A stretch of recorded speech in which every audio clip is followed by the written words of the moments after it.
So I want to talk to you guys a little bit about objections. It's just part of the sales process. We're just going to always encounter objections no matter what you're selling or where you're selling it. So there are obviously a couple of good standard sort of cookie cutter ways to get through these things. And that's what I'm going to talk to you a little bit about here. Some of these might apply to your business, some of them may not, but in some form or fashion, you're probably going to run into at least most of these in your process, in your field work. So let's just kind of run through them here. First one we see a lot is, when somebody doesn't want to solidify and have a firm appointment, a firm follow-up. They're just trying to get you out the door, or maybe they just popped into your business to see what it was about, but they really have no intent. They're just kind of window shopping. So if they say something along the lines of, "No, I don't want an appointment. I'll just come back. I'll just call you back." Great response to that is no problem. We just need to set up. We don't need to set up an appointment right now. How about I give you a call back in a day or two, see how things are going, and we can take them from there. If you have any questions, I'll be happy to answer them. Nothing that's high pressure, nothing that you have to sell today, nothing you have to buy today, but just establishing a little bit of rapport goes a long way. Service fee skepticism. So most of the businesses, they don't send a bill directly to the customer, to the enrollee, and this can be a little bit confusing. Most of the transactions that people are used to having is they get a service from somebody and they pay that person. Well, that's not really the way that this works in most cases. So if they say something along the lines of, "How do you get paid? Do you send me a bill for this call?"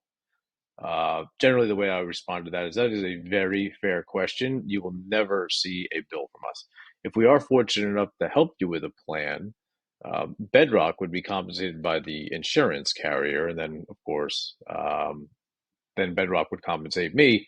I can't speak exactly to how Bedrock gets compensated by those carriers. It's a couple pay grades above me, but I can tell you that I am paid the same no matter what. I'm what they call commission agnostic. What that means is it doesn't matter what plan you enroll into, my compensation remains the same. What does that mean? It means that I have no agenda to steer you one way or another. My priorities stay your priorities. Um, Whatever you can do in that situation, just to flip it and make them understand that you truly are there for them, truly. And usually, money is a driver of things, but when you take that out of it, all that's left is decency, right? And if you want to convey that, a cheaper option with another agent or broker, sometimes you'll run into somebody says that they have exactly the same offer as you, but the customer is saying that Johnny down the street can get it to me for less of a premium per month. So if they say something along the lines of, this guy presented this very similar coverage for XX less than what you did. The cost of the plan premium is the same regardless of what agent you purchase it from. So if there's another agent quoting you at a lower price, that's kind of a red flag. I'm actually concerned that they might be quoting a plan that either has less coverage, has less deductibles, or is less flexible.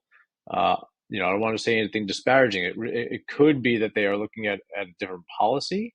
If it's the same policy at a cheaper rate, then that would be certainly something to be concerned about, no question. So let's do a free comparison here. Let's shop and make sure that you're not being misled in any way. Just give me a moment here. We'll take a look and make sure that the premium that you were quoted is in fact the same plan that we were talking about here.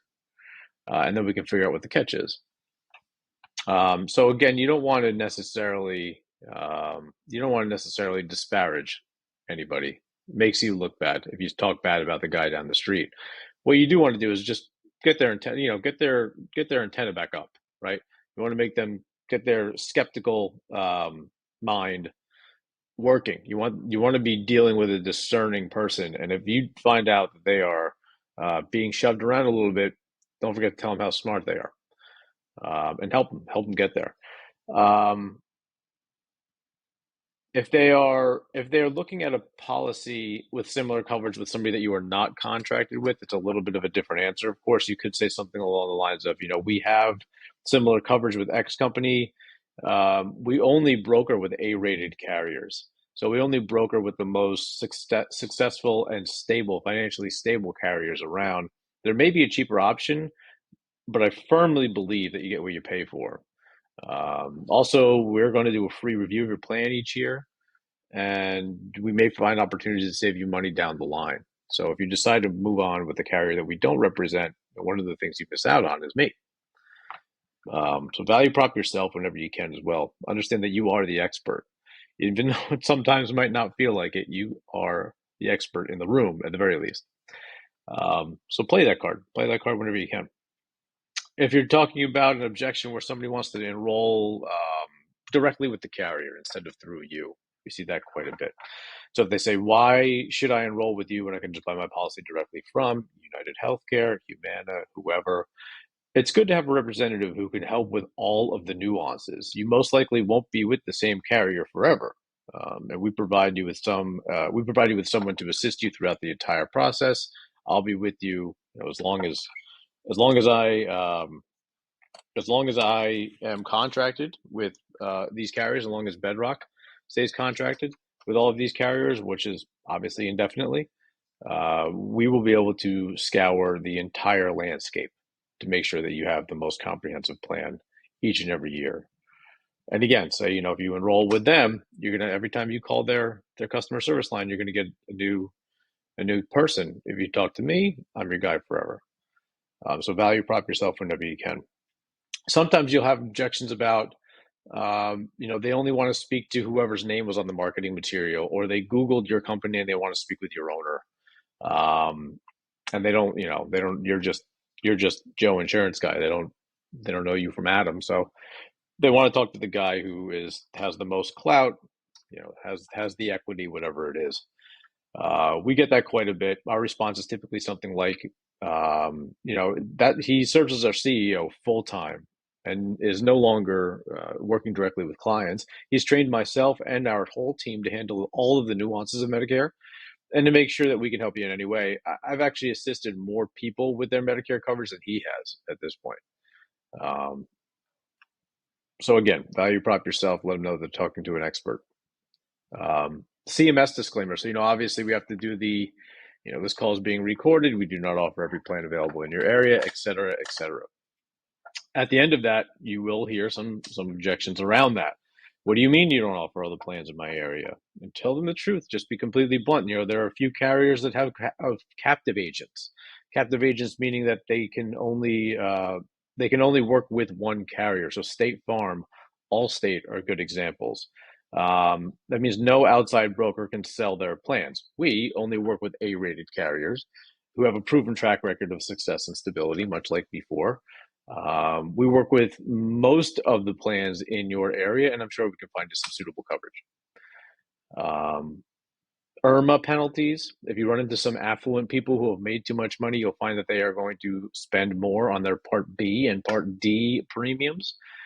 If that's the case, sometimes you'll hear them say, you know what, I don't want to shell out $500 in Medicare for Medicare Part B right now. I'm just going to wait until my income decreases, and then I'll deal with the penalties later. That's a really poor financial decision. Somebody who makes that much money will understand your response if you phrase it correctly. Something like, while delaying enrollment may make sense in the short term, the IRMA penalty actually sticks with you for life. This means that it does not take long for it to catch up and begin to cost you more. In some instances, delaying 1 or 2 years is advisable for those who do not take any medications, but I'd never delay taking Part B without credible coverage, ever. If you do decide to delay, I'll be sure to follow up with you and check on your situation to make sure it doesn't change and change, any additional coverage. At this point, I would roll into the IRMA appeal process, the SSA 44 form, where they can fill out their past tax return, their expected tax return for this year, and mail it in. Those appeals are good for 2 years, which is usually carries them through the time that their income would change. If there's any more objections that come up, kind of have the same mentality around it, right? Understand that you are the expert. Understand that they are here to seek advice from you. Value prop yourself all the time, whenever you can. You are their guy, and you're valuable, right? You're necessary in this journey for them. You're going to be with them every single year that they have Medicare, right? You're going to need to have some sort of contact with them forever. It's good to have one face, one guy to go to. Thanks, guys.